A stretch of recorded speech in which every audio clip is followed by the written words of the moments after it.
Mois de mars, mois de la femme, les femmes de la MOF à l'honneur avec la cellule Boulangerie Jaune, Pastef les Patriotes.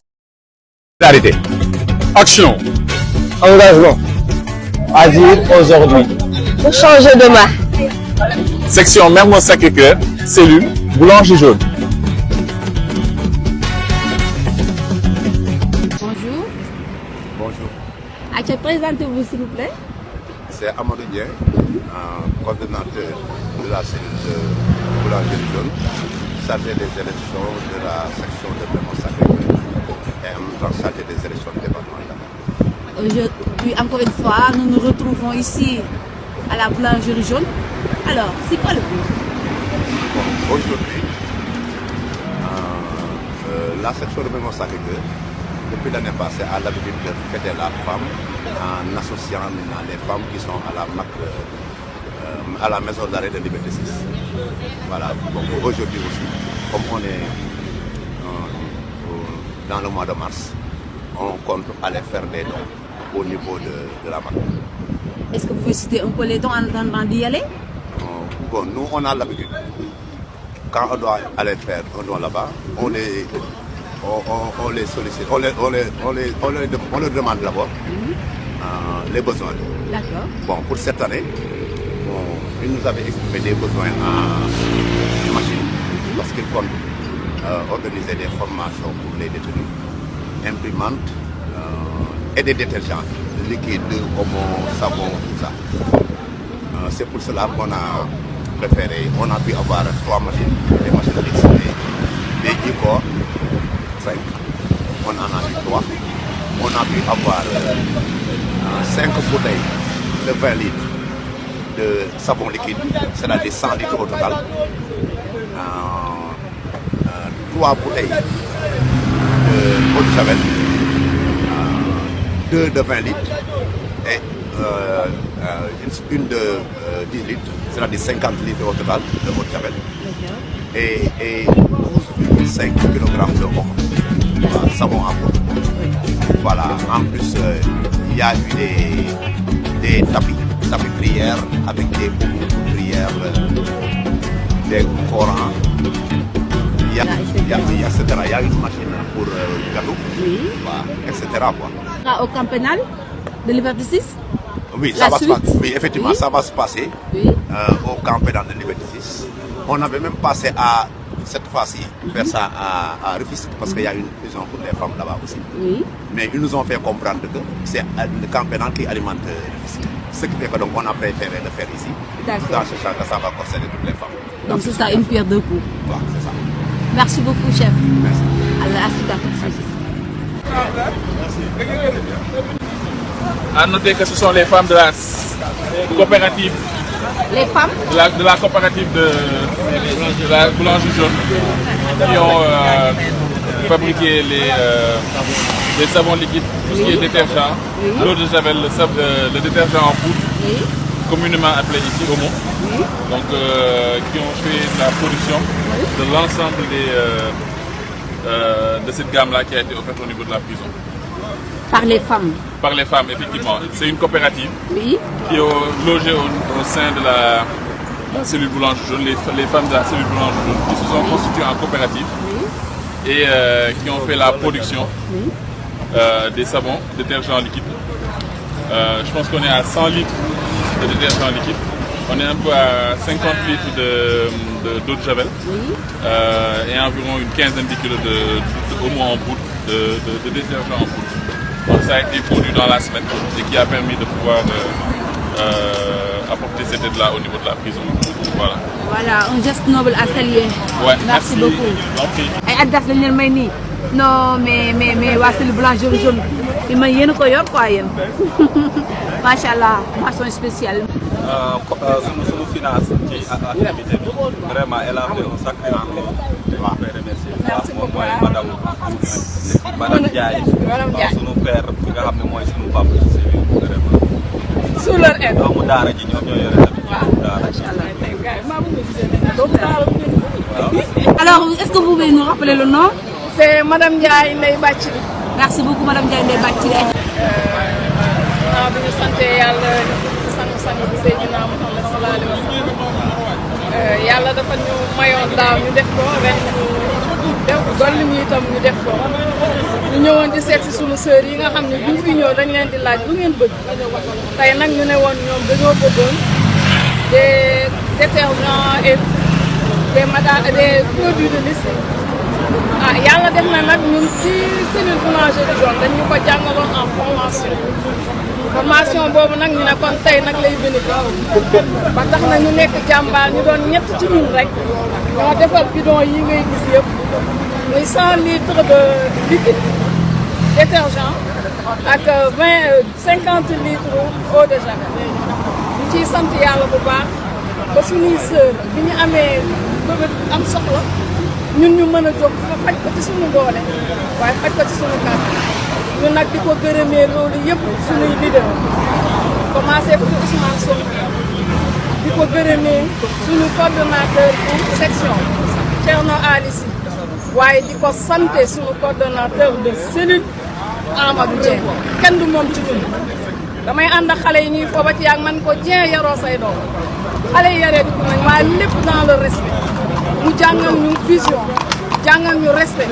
wàccee boppam ba yemal ñu wallaay asim yàlla rek moo tax ñuy wax ñu dellu di ko ñaanal yàlla fi ko nit ñi yéene nag wala di ko fa xool ñun fu ko gën a kawe lañ bëgg ci moom ñun njaboot suñu bët jël na fi nit ñi di xalaat ci Dieng te yàlla nañ ko yàlla defal ñu jaay Seydina Muhammad alayhi salaatu wa salaam pour ne pas le monopoliser je laisse doomu jàng bi. Merci beaucoup. Merci beaucoup. Quoi le nom déjà? Marcel. Marcel, merci beaucoup. Merci à vos propos. Voilà, magnifique, je vous adore.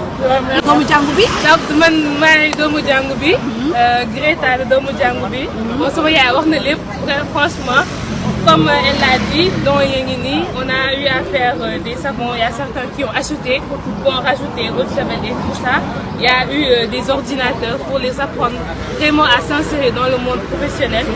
Il y a aussi des ballons de basket, des maillots pour leur permettre aussi de passer le temps. Parce que nit ku ñu tëj amul liberté, amul dara de temps en temps de petits bars pour me divertir, avoir un peu de normalité. Donc c'est pour ça qu'on a fait le maximum, ce qu'on pouvait, pour regrouper tous ces gens-là, pour pouvoir aider ces femmes, nos sœurs, nos mamans qui sont là. Alors c'est que voilà, un téléspectateur, voilà, ce sont des femmes de CBJ, cellule boulangerie jaune, def don de soi. Gis nga leen formation bi ñu def permettre na leen tey jii ñu mën a defal ay détergents, mën na leen mention spéciale à toutes ces femmes. Vive la femme, vive les femmes de cellule boulangerie jaune, parce que nous on est au mois de mars, mois de mars, du mois de la femme, les femmes à l'honneur. Oui, bonjour. On fait la même procédure que l'année passée, c'est-à-dire demander leen seen ay besoins d'abord et foofu la ñu xamale ni soxla woon nañu ay ordinateur ak ay détergents yu mel noonu waa produit yu mel noonu. Bon au niveau nag de la section mën naa ko sax gën a yaatal plus même au-delà. Les gens se sont cotisés. Finalement, on a pu avoir 3 ordinateurs. Avec une Corsair, on a pu avoir une imprimante, on a pu avoir 100 litres de savon liquide, on a pu avoir 50 litres de eau de javel, avec 12,5 kg d'omo. On a ay kit de dignité, on a ay sijada, ay Coran, waaw yooyu yëpp waaw ay bonne ñoo ko joxe di profité di ñaanal ñëpp. Vraiment di mënoon ko jàppee benn sarax rek voilà ñaan ñëpp daal vraiment contribution yi def vraiment ñu mën ko regretter jamais seen comme daaw tamit bon jëlee nañ ko ay doléance yi aussi voilà sunu état yi daal suñu mënee jàppaat vraiment ci le personnel de l'administration pénitentiaire effectif bi mën leen permettre ñu mën a liggéey convenablement aussi longue détention yi aussi suñ ci mënee am ay solution pour éviter ngay bëgg a rendre justice ba foofu def injustice parce que kenn ko ñëw téye la fii 5 ans pour après ñu lay defoo dara loolu tamit dafa métti xol moo tax daal di ñaan yàlla daal vraiment côté boobu lépp priorité la mais loolu moom je crois que moo gën a nekk priorité que lépp lu mën a gis voilà ren gi nag bon problème effectif yooyu sax tax na on n'a pas pu voir sunu maman yi sunu sœur yi voilà ndax ay problème mu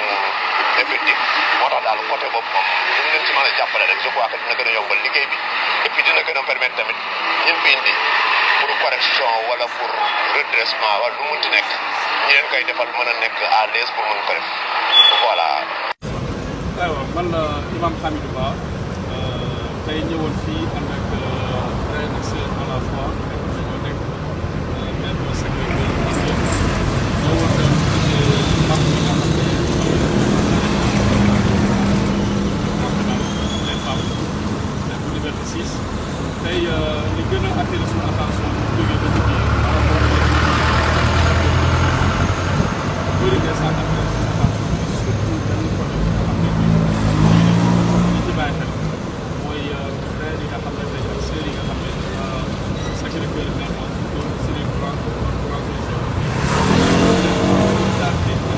nga xam ne l'islam rek diine boo xam ne dafa attiré attention par rapport ak lépp lépp alquran dafa ci woo lu bëri yàlla bi nga xam ne taawunu ala al-birri wala taawunu ala al-ithmi wal udwan yàlla dafa attiré suñu attention ci diggante ci baax ak piété mais également bu attiré suñu attention wàllu jàppalante ak jàppalante ci jàmbaar tey action bi nga xam ne tey vraiment tey frère yi def nañ ak sœur ñëw fii non seulement xool suñuy yaay xool suñuy doom xool suñuy rak xool suñuy cousin xool suñuy nièce ñëw indil leen bi nga xam ne mooy lu jëm ci wàllu lu soxla moo xam ne moo xam lépp li nga xam ne vraiment wax nañ ci seen wàllu bien-être kon dafay entrer ci cadre bi nga xam ne non seulement ci wàllu solidarité mais également beneen pan boobu ñu bàyyi xel jigéen dafa nekk boo xam ne yàlla tere islam bi muy njëkk dafa ne jigéen yaa Maryam inna Allaha istafaaki wa tahharaki yow Maryam yàlla dafa baax dafa baax mais daf koy yëkkati ba pare tànn la ci kaw jigéen ñëpp ne ci suuf à travers la maam Cheikh Maryam dañuy gis jigéen ñëpp dañuy xam ne mooy ci moom kon jigéen dafa nekk place waaye nag natt épreuve yi nga xam ne épreuve la par exemple natt nekk loo xam ne vraiment lu wees la ci doomu aadama tey jii la suba kan la xamuñu kon ñu gën a attiré attention ci affaire bi nga xam ne vraiment sànq moom bii lenn loo kon ñun ñi fi ñëw ñu leçon la pour ñun ñi nga xam ne ñëw nañ gis mais ñi nga xam ne ñoo fi nekk tamit leçon la suñu génne ñu def façon la parfois am na soo xam ne suñu problème mooy gën ci yow Youssouf bu ko defee ba war a tànn entre la prison vraiment ak la liberté de la cité ak xam nga yàlla dafa gën a boo ma gënal ci ñoom liñ may woo parfois doomu aadama ñu woo la ci yoo xam ne lu prison boobu moo gën ci yow parfois c'est pour sa sécurité te lu prison boobu moo gën ci yow li may wax ñu nekk ci biir ñun ñu gën a xam li may wax ñi nga xam ne administration ñu gën a xam kon fi ñu jàpp ne la prison et les mauvaises en soi ñi fi jaaroon nekk ci climat en commencé par Youssouf prophète bi Youssouf alayhi salaam la jaar ci sëñ Touba jaar ci ay prophète yu mag ci islam yu mag nañu islam dañoo nekk ñoo xam ne daal di prison nekkul gàtt sanu lay doon ci yow kon nañ ci bàyyi xel bu baax a baax a baax nit ñi dafay ñu génn gën a defarwaat yàlla yëpp defar na ko ci ay daraja kon yooyu nañ ci bàyyi xel bu baax a baax ma jeexalee ko nag jigéen ngeen jàppale wax bu baax sànq déglu discours suñu yaram daw rawatina mineurs yi effectif bi fi nekk ak li nga xam ne ay jigéen nga xam ne seen place nekk woon fii jigéen dafa am place bu prépondérante bi nga xam ne mooy ci l'islam l'islam day wax naan jigéen buntu dëkkul àjjana ci baax wala ci baax dañu baax ak ñu góor moo tax liñ choix suñu doomi jigéen nañ leen jàppale nañ leen taxaw nañ leen accompagner yow saa sant dafa taxaw ci saxaaba bu nee leen ñëpp yàlla ngay ñëpp doomi jigéen nga yar leen ba ñu majeur donc ñu respecté li nga xam ne principe yi précepte yi ak li nga xam ne benn si diine wax nga may leen jëkkër soo dee si def ne xat yi benn saxaaba damal na ko ne ko yaa Rasulallah xaw ma ñett ne ñaar laa ñu wax même ñaar keneen newaat nii yaa Rasulallah xaw ma ñett xaw ma ñaar benn laa ñu wax muy benn kon gis ngeen jigéen trésor bu rëy la ci li moom mooy góor dañ leen fonk kon encore une fois vraiment frère c'est le plan de corps yaraw nag ñu leen encouragé ak kii di fi posé comme ñu ko waxee sànq c'est des actes qui impactent buñ ko caaxaanee buñ ko négligé bu ñu jàpp ne amul doole wallahi aux yeux des détenus rëy la aux yeux de l'administration pénitentiaire lu rëy la mais aux yeux d'Allah subhanahu wa taala implémentation lay doon kenn xamul fan lay doon yàlla fi yàlla defal ko am lépp wala julit asalaamaaleykum wa rahmatulah wa barakatuh. Nekk coordonnateur de la section Pastef de Mermoz Sacré-Cœur doon ñëwoon àndoon bi ak waa cellule boulangerie jaune pour une remise de don bi nga xam ne ñu ngi ko jagleel suñu sœurs yi nga xam ne elles sont détenues ici à la BAC de Liberté 6 Sowé Camp Pénal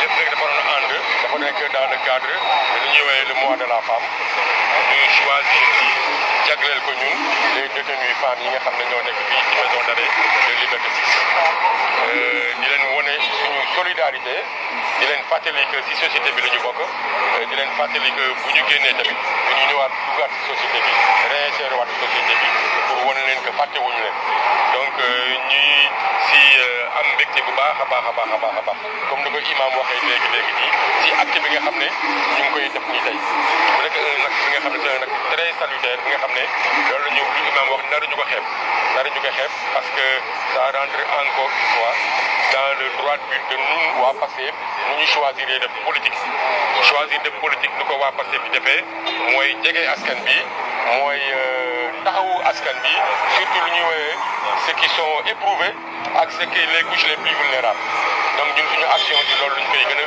wéyalee ñu ngi def ay consultation médicale gratuite di ko jëmale ci askan bi ñi ngi def ay séance de formation di jàppale xale yi jàngi ay renforcement de capacité ñi ngi def ay cérémonie de don comme ni ñu ko defee tey suba donc dafay wane rek que ñun suñu président Ousmane Sonko si lu mu ñu woo ci tànk yooyu la ñu nekk daf ñu woo ginnaaw ñi ngi def politique nañu taxawu askan bi surtout les couches les plus vulnérables donc si loolu la ñu nekk te ma si jaajëfal bu baax a baax la cellule de boulangerie jaune di si jaajëfal bu baax a baax tous les patriotes de Pastef Mermoz Sacré-Cœur di ne yàlla ñu yàlla defal jàmm te yàlla may ñu gën. Beaucoup de dons ont été offerts aux femmes de la MAF, un geste purement symbolique à saluer pour le renforcement de nos valeurs.